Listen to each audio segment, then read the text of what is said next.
internet is a treasure trove of amazing stories. I love to share the best ones with y'all. This is what I'm liking.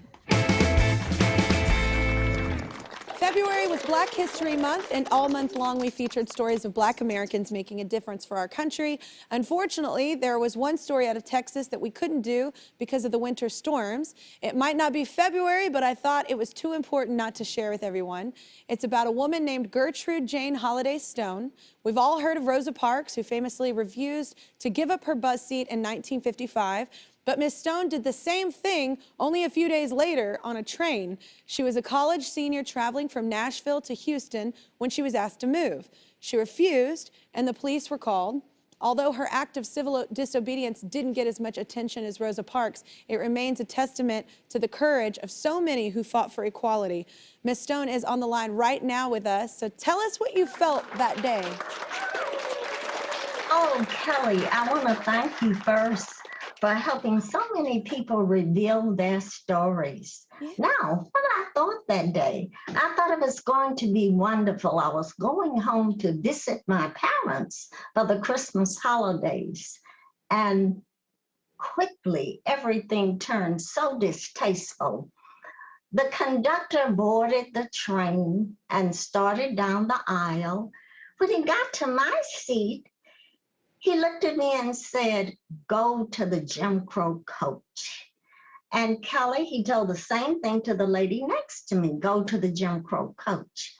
I immediately told him I was not moving. I was not going to the Jim Crow coach. So he left and came back and told the lady next to me, "If you don't move to the Jim Crow coach, we are going to fire your daddy." And she looked at me and she said, "I'm sorry, Gertrude Jane, I have to leave you, but my daddy is the sole breadwinner and I have many siblings." So I said, "Okay, all right." It wasn't long before he came back with another man. I suppose he was the brakeman on the train. And both of them were telling me, "Move to the Jim Crow coach." I said, "I'm not moving." At that point, they took all of my belongings, my coat, and it was wintertime. We continued, and then we got to Lake Charles, Louisiana.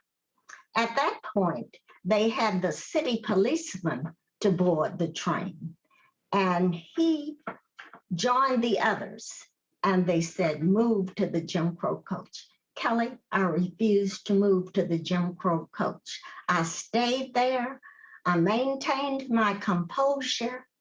But when I got to my mother and father, I fell apart. I was shaking like a leaf on a tree. Yeah, it's an amazing thing to stand up for yourself, but it is a very overwhelming thing, especially when you feel alone. And I think what you did was so important, not just for yourself, but everyone that witnessed it that day and everyone that's hearing it now, because it's such an injustice when you're being wronged and you should be able to do what you're doing. And it's just such an important thing to still teach our kids and still teach adults, you know, right and wrong. So thank you so much for being that example for us and for joining us today, all right? I'm liking your post right now. Thank you.